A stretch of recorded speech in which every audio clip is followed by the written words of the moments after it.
할렐루야. 감사합니다. 하나님께서 저에게 귀한 기회를 주셔서 시에라 비스타를 방문케 하신 것 하나님 앞에 감사를 드립니다. 참 하나님의 만남이 상당히 좋은 것 같아요. 오늘 아침에 여러분의 목사님, 패스터 파크하고 박 목사님하고 저하고 같은 초등학교를 다녔어요. 같은 엘레멘터리 스쿨을 다녔는데 그때 당시에는 몰랐는데 얘기하다 보니까 이렇게 같은 학교를 다녔더라고요. 그것뿐만 아니라 아버지들끼리도 같은 비슷한 군대에서 이렇게 서브했었습니다. 박 목사님 아버님도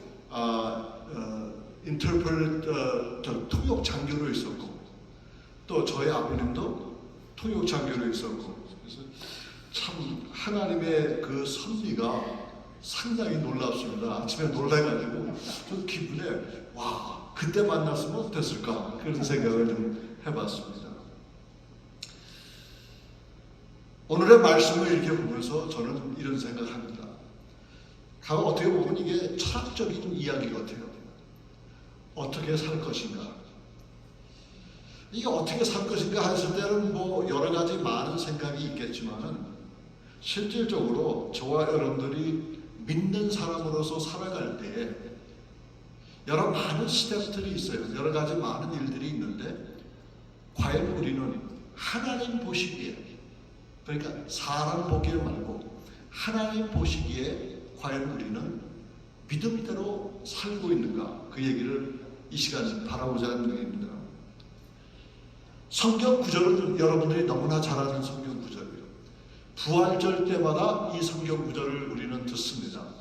그런데 오늘 이 시간에 저와 여러분들이 우리에게 주어진 그 기회, 이 기회들을 우리가 놓치느냐 놓치지 않느냐, 거기에 중점이 있다는 얘기입니다. 예배당이 있어도 새벽 예배나 아침 예배를 드리지 않는 교회가 많이 늘어나고 있습니다.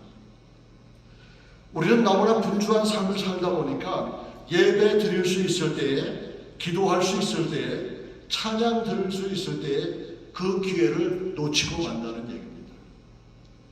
우리가 예배를 드릴 수 있는 그 여건이 주어졌을 때 우리는 열심히 주의 몸된 교회에 나와서 예배를 드려야 됩니다.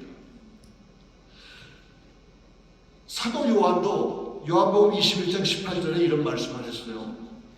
내가 진실로 진실로 내게 이르노니 내가 젊어서는 스스로 띠띠고 원하는 곳으로 다녔거니와 늙어서는 내 팔을 벌리리니 남이 내게로 띠띠우고 원하지 아니한 곳으로 데려가리라, 이런 말씀했습니다. 이 말씀을 가만히 묵상해 보면은 우리가 힘이 있을 때, 우리가 능력이 있을 때, 우리의 여건이 준비가 되었을 때에 우리는 우리가 원하는 곳을 가야 된다는 얘기입니다. 나중에 우리가 늙어서 나이가 많아서 거동하기 힘들 때는 내가 원하는 곳으로 갈 수가 없을 때가 온다는 얘기입니다. 이런 말씀을 들으면서 저는 이런 생각을 합니다. 내가 하나님 앞에 찬양을 올려드릴 수 있을 때에, 내가 하나님 앞에 기도할 수 있을 때에, 내가 전도할 수 있었을 때에, 그때 열심히 주를 위해서, 하나님의 나라를 위해서 섬기자, 그런 얘기를 이 시간 드리고 싶습니다. 그러면 기독교의 핵심이 뭐냐? 기독교의 핵심은 뭐냐 했을 때 제가 지난 이틀 동안 말씀드렸지만 예수 그리스도의 성육신, 십자가의 죽으심, 부활, 승천, 재림, 이런 것이 상당히 우리에게 주어지는데 사람의 구원만의 목적이 아닌 것입니다. 어떻게 생각하면은 이 생각 자체에서 이 신앙이라는 게 무엇인가, 믿고 사는 게 무엇인가 했을 때 이 신앙은 과정이라는 얘기예요. 이 과정을 통해서 우리는 보통 이제 영어로 얘기하면 프로세스라는 얘기를 하잖아요. 근데 이 과정을 통해서 우리의 신앙이 점점 올라갈 수도 있고 내려갈 수도 있다는 얘기입니다. 그래서 이것이 믿음의 기초가 되고 이것이 없이는 우리는 크리스찬이라고 할 수가 없다는 얘기입니다. 믿는 사람들 가운데서 이 5가지 요소, 성육신, 십자가의 죽음, 부활, 승천, 그 다음에 재림, 이 5가지가 우리 신앙생활에 얼마나 소중한지를 우리는 다시 봐야 될 것입니다. 그러면 우리의 신앙의 선배인 사도 바울의 간증을 한번 우리가 살펴보게 되면은 고린도전서 우리가 오늘 읽은 그 성경 구절에 고린도전서 15장에 우리는 별명 지어서 부활장이다 이렇게 얘기하는데 이거는 주 55년경에 쓰여져 있습니다. 근데 이 고린도전서 15장을 이렇게 가만히 묵상하면 세 등분으로 나눌 수가 있어요. 처음에는 1절부터 11절까지가 한 부분이고 그 다음에 12절부터 34절이 한 부분이고 그 다음에 35절부터 58절이 이게 한 부서로 세 등분이 되어 있습니다. 그럼 말씀을 보면서 누가 신앙인인가 이런 질문을 안 해볼 수가 없습니다. 우리는 종종 교회에 출석한다고 하면은 저 사람은 신앙인이다 라고 얘기할 수가 있는데 교회에 출석을 한다고 해서 믿음이 있는 것은 아닙니다. 그렇죠? 그러니까 출석 교인이라고 해서 믿는 자라고 이야기할 수 없다는 얘기입니다. 신앙인이라면 전도를 해야 되고 그 전도하기 위해서는 오늘 본문 3절과 4절에 기록된 대로 이것을 알라라고서 사도 바울은 이것이라는 것을 우리에게 가르쳐주고 있어요. 그러면 이것이 뭐냐? 여러분 성경 가지셨으면 다시 한번 우리 3절과 4절을 펼쳐보시기 바랍니다. 고린도전서 15장 3절과 4절. 제가 이렇게 자꾸 얘기하는 것은 여러분 성경을 펼쳐가지고 보려는 거예요.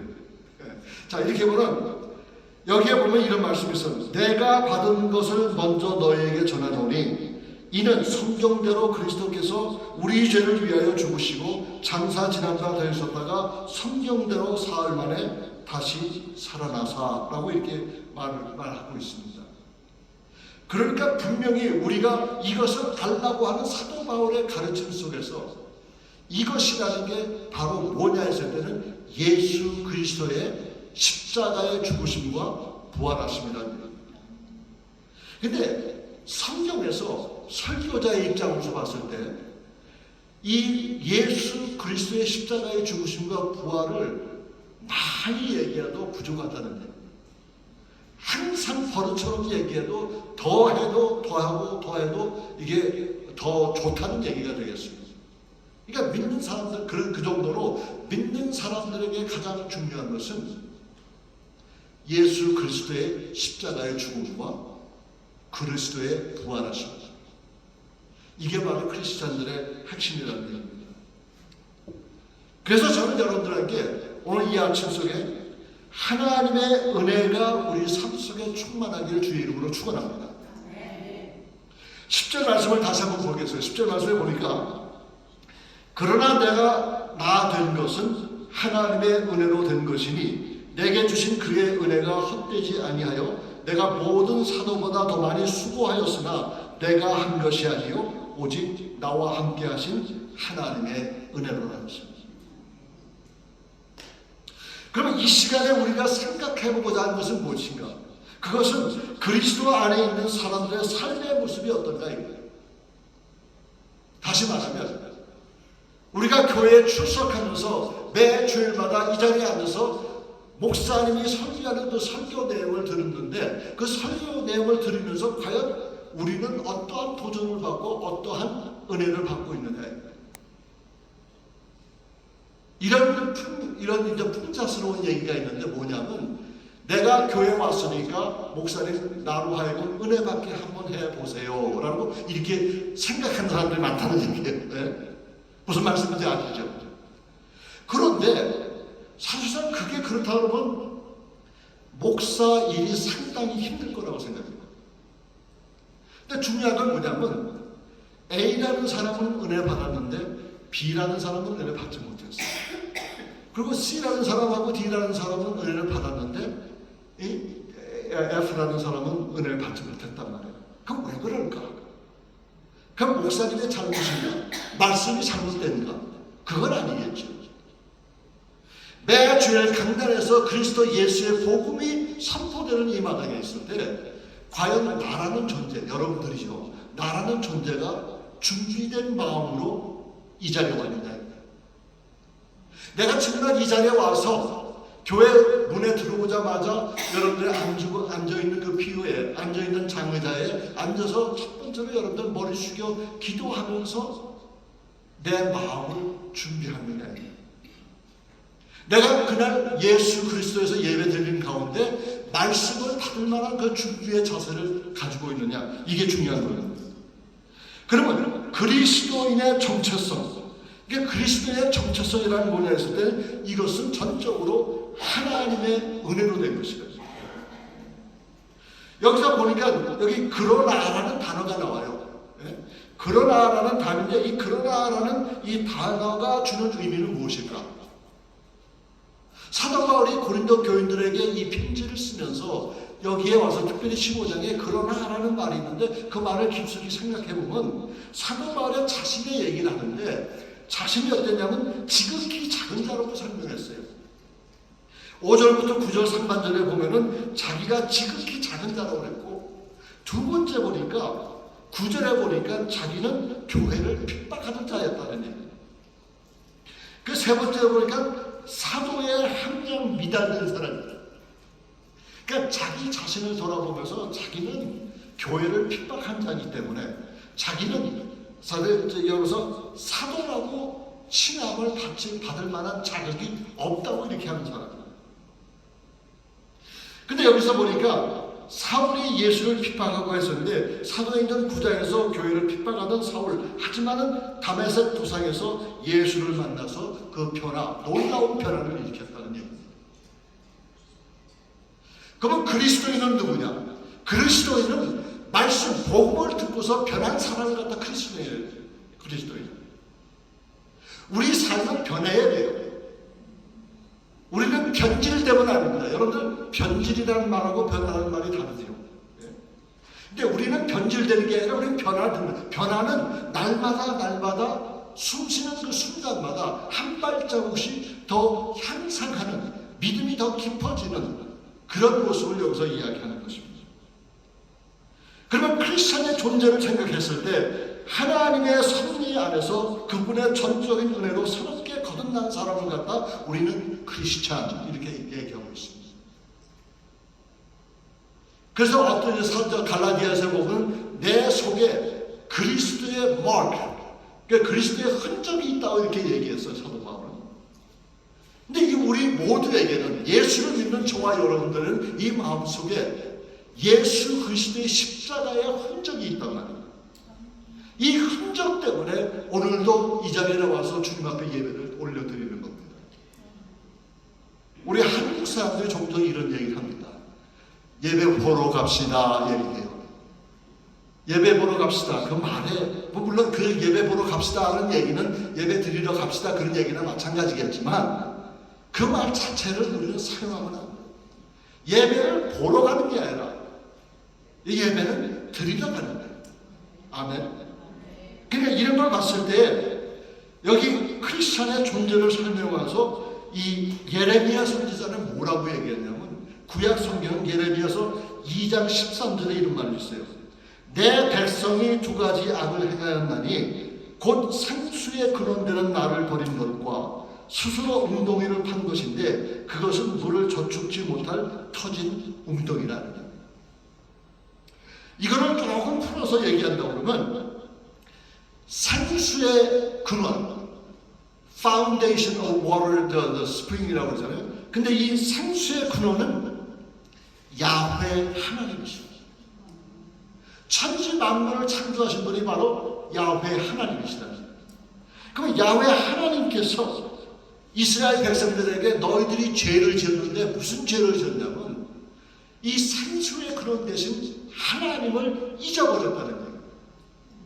그리고 또 다른 죄를 지었는데 그 죄는 스스로 웅덩이를 파가지고 물을 저장하고자 해서 웅덩이를 팠는데 그 웅덩이가 터진 웅덩이라는 거예요. 우리말로 얘기하면 항아리가 있는데 깨진 한 빠진 항아리라는 얘기예요, 여러분들. 옛날에 밑 빠진 항아리에다 여러분들 물을 부어보세요. 물이 차지 나요. 이런 죄를 짓고 있는 가운데 있는데, 여기서 그리스도인의 생활관을 우리가 살펴본다 그러면, 그럼 그리스도인이 구체적으로 어떤 삶을 사는가? 우리 크리스찬들의 생활관은 버리는 삶을 사는 것이라 있습니다. 그래서 이 시간에 여러분들 성경 가지셨으면 빌립보서 3장을 우리 한번 펼쳐보십시다. 이 교회가 너무나 좋은 게 뭐냐면 이 스크린에 성경 말씀을 안 올린다는 것, 설교할 때. 그 얘기는 뭐냐면 여러분들하고 성경을 좀 피라는 얘기예요. 성경 왜 가지고 옵니까 이거? 성경을 펴서 읽자는 얘기 아니에요? 자, 이 시간 빌립보서 3장 우리 7절, 8절, 9절을 보겠습니다. 우선 먼저 우리 빌립보서 3장 7절 말씀을 보겠어요. 그러나 무엇이든지 내게 유익한 것을 내가 그리스도를 위하여 다 해로 여길 뿐더러 라고 했습니다. 근데 여기서 보니까 유익한 것은 이미 문자적으로 봤을 때 과거형입니다. 이 모든 것을 그리스도를 위해서 해로 여겼다 이렇게 사도 바울은 강조를 하는 것입니다. 자기가 가지고 있던 지식, 자기가 가지고 있던 경험, 자기가 가지고 있던 파워, 자기가 가지고 있던 모든 권력과 그런 상황을 다 그리스도 예수를 위해서 다 버렸다는 얘기입니다. 제가 세미나 하면서 우리 가족들 여기 수양회를 하면서 그런 말을 드렸잖아요. 제가 실질적으로 원래는 음악을 한 사람이에요. 제가 음악을 한 사람인데 제가 예수 믿고 나서 한 10년 동안 클래시컬 음악을 듣지 않았습니다.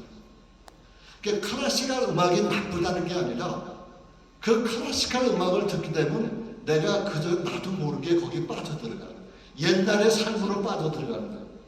그래서 한 10년 동안을 클래시컬 음악을 듣지 않았습니다. 지금은 물론 듣지요. 제가 얼마든지 제가 컨트롤할 수 있는 그런 자리와 있기 때문에. 근데 이 사도 바울도 마찬가지입니다.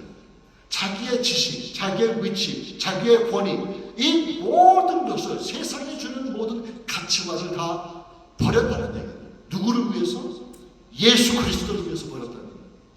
근데 이 성경 말씀이 얼마나 조직적인지요. 이 3장 7절에는 그랬잖아요. 그러나 무엇이든지 내게 유익한 것들은 내가 다 그리스도를 위해서 다 해로 여길지어다 이렇게 얘기했단 말이에요. 근데 8절에 가보니까 좀 더 구체적으로 설명을 하면서 이게 연결이 되어버려요. 8절 말씀에 뭐라고 얘기했냐면 또한 모든 것을 해로 여김은, 보세요. 7절에는 모든 것을 해로 여겼다라고 설명을 했는데 그 다음에 보니까 그러나 또한 모든 것을 해로 여김은 내 주 그리스도 예수를 아는 지식이 가장 고상하기 때문에 내가 그를 위하여 모든 것을 잃어버리고 배설물로 여기고 그리스도를 얻고 라고 했습니다. 그러니까 이 세상의 모든 것을 해로 여길 뿐만 아니라 그 해로 여긴 이유가 그리스도를 아는 지식이 최고의 지식이라는 걸 자기가 깨달았다는 얘기예요. 이게 얼마나 놀랍습니까, 여러분? 요즘같이 컴퓨터가 발달할 때는 문장 하나 써놓고서 볼드레로 치거나 아니면 언더라인 치면은 그게 중요한 건데 그때 당시에 성경이 만들어졌을 때는 그런 게 없었잖아요. 그러니까 성경 저자들이 한 말씀 하고 그 다음 주에 이걸 또 강조하기 위해서 또 깊게 설명을 하고 또 깊게 설명을 하고 이렇게 하다 보니까 여기서 보니까 7절, 8절이 계속 이어지는 거랍니다. 그래서 여기서 보면 1절에서는 나의 가치관, 이 모든 것을 하나로 여겼어요. 그 다음 왜 그랬는가? 그 8절에 보니까 예수를 아는 그 지식이 더 고상하다는 겁니다. 자, 더 놀라운 것은 이제 9절 말씀이에요. 9절 말씀을 보세요. 그 안에서 발견되려 함이니 내가 가진 의는 율법에서 나는 것이 아니요 오직 그리스도 믿음으로 말미암은 것이니 곧 믿음으로 하나님께로부터 난 의라 했어요. 시작을 어떻게 하냐면 그 안에서 발견됨이, 그 안이라는 게 뭡니까? 예수 그리스도를 아는 지식의 그 고상함 속에서 내가 발견되기를 원한다는 거예요. 여러분 이해하시겠어요? Do we understand what I'm saying? 고개 끄덕끄덕 해보세요. 그렇죠. 이 사람이, 이 사도 바울이 뭐라고 얘기하냐면 자기가 정말 그 안에서 발견됨이니라고 했을 때 그 안이라는 얘기는 뭐냐면 예수 그리스도를 아는 그 지식 안에서, 그 고상한 지식 안에서 거기서 발견되기를 원한다는 거예요. 좀 철학적으로 좀 이해하기 힘들지만 쉽게 얘기한다면 나는 하나님의 은혜 속에서 발견되기를 원합니다. 그런 얘기예요.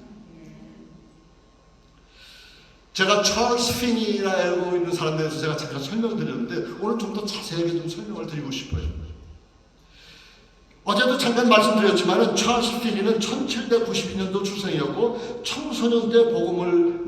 청소년대까지 복음을 몰랐습니다. 그런데 그가 26세 될 때에 뉴욕에서 변호사 일을 했고 또 교회 출석하면서 예배와 기도 모임에 열심히 참석했습니다. 그렇지만 그 사람은 믿지 않았어요. 근데 그 사람이 항상 그런 위해서 기도하는 사람이 많았던 것 같아요. 근데 그 사람이 교인들한테 뭐라고 그랬냐면 여러분이 지금까지 많은 기도를 했지만 응답이 없습니다. 나를 위해서 기도하지 마세요. 이렇게 얘기했거든요. 그러니까 이 찰스 핀이라는 사람이 거듭난 사람이 아니었기 때문에 기도의 능력이나 기도의 파워, 기도 응답의 확신이 없었기 때문에 교인들한테 나를 위해서 더 이상 기도하지 말라 그렇게 얘기한 거예요. 그러다가 1821년 10월 10일 핀이라는 사람은 마을 밖 술을 거리다가 성령 체험하면서 진리를 추구하게 되었으며 자신의 의와 이성으로만 가득 찼던 핀이는 결국 성령의 파워를 통해서 거듭난 사람이 되어버려요. 이 사람이 변호사였어요. 근데 하나는 변호사 일을 안 하고 나가면서 복음만 전하는 거예요. 그래서 이 사람은 목사도 아니고 선교사도 아닌데 복음만 전하다 보니까 나중에 복음 전도자가 돼버린 거예요. 나 이때 아멘해. 평신도가 하나님의 성령의 은혜를 받더니 나가서 복음 전도자가 됐다는 얘기입니다. 시에라비스타 연합 장로교회 교우들 한 사람 한 사람이 찰스 피니처럼 복음 전도자가 되기를 주의 이름으로 축원합니다. 그래서 그리스도 안에 있는 삶에 대해서 삶의 어떤 삶이나 우리는 다 탈탈 털어버리는, 다 버리는, 내 자신을 기법하는, 나 자신을 다 내어놓는 버리는 그런 삶을 살아야 됩니다. 내가 자신을 부인하는 삶. 그게 두 번째로 하나님의 은혜는 헛된 은혜가 아니라는 것을 여러분들 아시기 바랍니다. 그래서 여기 보니까 크리스천은 헛되지 않은 존재다 그랬습니다. 사실상 저와 여러분들이 이 세상에 나가 살아갈 때에 많이 업신여김을 당합니다. 어떤 사람은 크리스천이라고 그러면은 욕하고 심지어는 침까지 뱉어요. 그러고서 그 앞에서 하나님 컬싱하고서 그냥 다른 데로 가버린다고. 갑자기 생각이 나서 여러분들한테 나누는데 제가 로스앤젤레스에서 이렇게 목회를 하다가 목회를 덴버 콜로라도로 목회를 옮기는 과정에 그때 우리 아이들이 자녀가 다 어렸습니다. 그 아이들을 차에다 싣고서 이제 샌프란시스코를 거쳐가지고 그 다음에 이제 덴버로 향하는 그런 시간이었어요. 그런데 골든게이트 그 금문교 지나자마자 오른쪽에 조그만 파기가 있어요. 파기. 근데 거기서 보면 알카트라스라고 섬에 있는 감옥도 보이고 물도 보이고 그래요. 그래서 잠깐 쉬어가면서 제가 이제 차를 세우고서 이제 밖으로 걸어 나갔습니다. 애들도 걸어 나가고. 근데 어떠한 노인이, 백인 노인이 아주 잘생기고 점잖게 생기고 디스팅기시하게 생기고 이런 사람이 이 조그만 캔버스에다 그림을 그리고 있어요. 그 그림을 그리다 보니까 저도 음악을 했기 때문에 말을 걸었습니다. 물론 전도하고 싶어 하는 그런 마음도 있었지만 그건 두 번째 치고 일단 그 보니까 그림을 너무 잘 그려. 이런 말 저런 말 하면서 그 양반하고 친하는데 이 사람이 얼마나 젠틀하고 얼마나 자상하게 자기 그림을 설명하는지 몰라요. 그래서 제 마음속에 이 어느 정도 이 사람에게 예수님을 소개하면 되겠다 싶어가지고 내가 Do you believe in Jesus Christ? 이 사람이 나한테 화를 내면서 Hell no! 하고서 그냥 자기 캔버스 다 이렇게 접어가지고 그냥 가버리더라고요. 그런 경험을 읽었을 때 세상 사람, 우리는 이 세상에 살고 있잖아요. 그죠? 우리가 이 세상에 살지만은 성경 말씀대로 우리는 이 세상에 속하지 않습니다. We are in the world, but we are not of the world라는 얘기입니다. 맞죠? 네. 그러니까 우리 미국 형제들 보니까 경영부에서 영어가 나오려고 자꾸 그러는데 죄송합니다. 그렇기 때문에 여기서 봐서 복음은 헛된 것이 아니라는 얘기예요. 근데 그 헛된 것이 아닌 게 조금 전에 우리 성경 말씀을 읽었지만 이 고린도전서 15장 3절과 4절 말씀 그 순수한 복음 때문에 이게 헛된 것이 아니라는 얘기입니다. 그래서 부활이 없는 신앙은 헛된 것이라고 그러고 이것을 케노스라고 얘기하는데 케노스라는 얘기는 텅텅 비었다는 얘기예요. 근데 우리가 예수를 믿는다고 하면서 교회 출석하고 크리스천이라고 하면서 우리가 복음을 모른다고 그러면은 케노스 완전 빈 깡통처럼 우리 속에는 아무것도 없다는 얘기예요. 근데 이 크리스천들은 뭘 가지고 있나? 하나님의 은혜 속에 살기 때문에 우리는 자족하는 마음을 가져야 돼요. 자족이라는 거 있죠. 컨텐먼트라는 얘기죠. 이 자족인데 여기 여러분 성경 가시죠. 빌립보서 4장으로 넘어갑시다. 빌립보서 4장 보면은 11절 말씀과 12절 말씀, 그 다음에 13, 14절 말씀인데 여기도 똑같은 얘기죠. 하나님의 말씀 요 진리만 알면은 여러분 성경 읽는 것이 정말 꿀먹는 꿀송이처럼 단 것을 여러분들 경험하셔야 돼요. 자, 빌립보서 4장 11절에 있어 내가 궁핍함으로 말하는 것이 아니라 어떠한 형편에든지 나는 자족하기를 배웠노니 라고 했습니다. 사도 바울이 그렇게 그 은혜 속에서 살 수 있었다면 또 아니면 사도 바울이 크리스찬처럼 살 수 있었다는 얘기는 그가 자족하는 법을 배웠다는 얘기예요. 그러면서 여기서 봤을 때 예수 그리스도 안에 신앙인들은 자족하는 마음을 배우는 자들이라 이렇게 설명하는 것입니다. 이것은 타종교와 달라요. 타종교에서는 우선처럼 물질관과 어떤 세속적인 어떤 권력과 이런 모든 것이 다 합하되어 있는 거예요. 말하면 우리가 기도라고 했을 때 우리 크리스찬들의 기도는 대화예요. 커뮤니케이션, 대화. 그러니까 대화를 하는 자인데 누구랑 대화하느냐? 하나님과 나와의 대화를 하는 겁니다. 근데 다른 타종교는 항상 비나이다 빌면서 뭘 자꾸 요구하는 거예요. 물질적인 걸 요구하는 거예요. 물질적인 걸. 그럼 우리가 그 물질적인 걸 요구하지 말라. 그건 아니에요. 우리도 그거 필요해요. 그러나 뭐라 그랬습니까? 예? 너희는 먼저 그의 나라와 그의 의를 구하라. 그리하면 하나님께서 이 모든 것을 내가 필요한 것을 다 채워주시라 그랬어요. 우리가 엄청난 부자입니다, 여러분들. 예?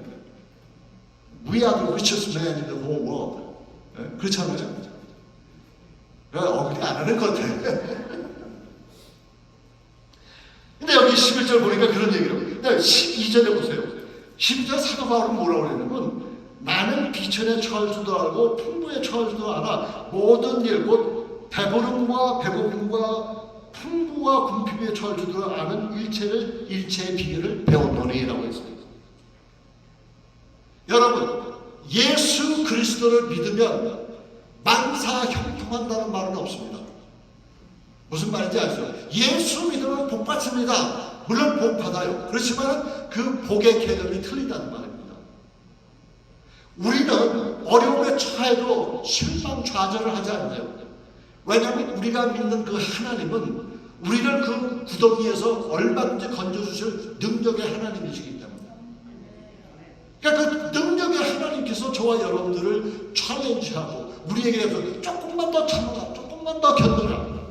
이 어려운 과정이 영원한 것이 아니라 일시적인 것, 잠깐 있다 없어질 것이기 때문에 조금만 해라.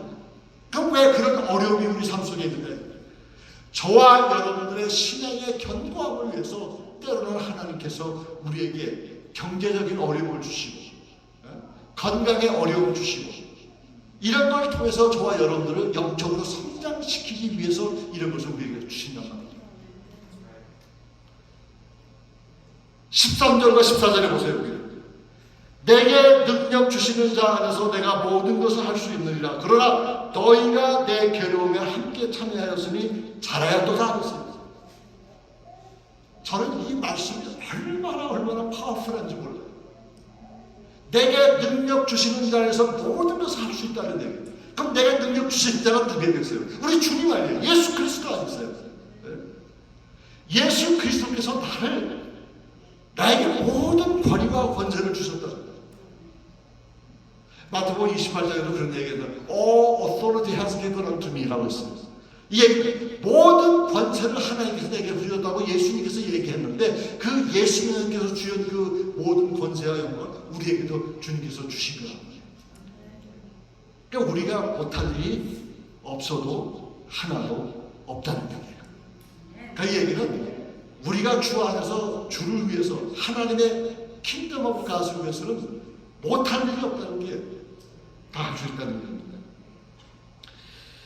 자족, 우리의 자족이라는 컨텐먼트를 위해서 얘기하자면 이 자족인데 우리 저 신앙의 선배 가운데 존 웨슬리라는 분이 계십니다. 요한 웨슬리라는 목사님이 계신데 요 웨슬리는 자족하는 삶, 그러니까 이 사람의 자족하는 삶을 어떻게 설명을 하냐면 그의 자서전을 보고 그 사람의 글을 보니까 그는 처음 봉급받을 때까지 그 금액을 죽을 때까지 그대로 받았다는 얘기예요.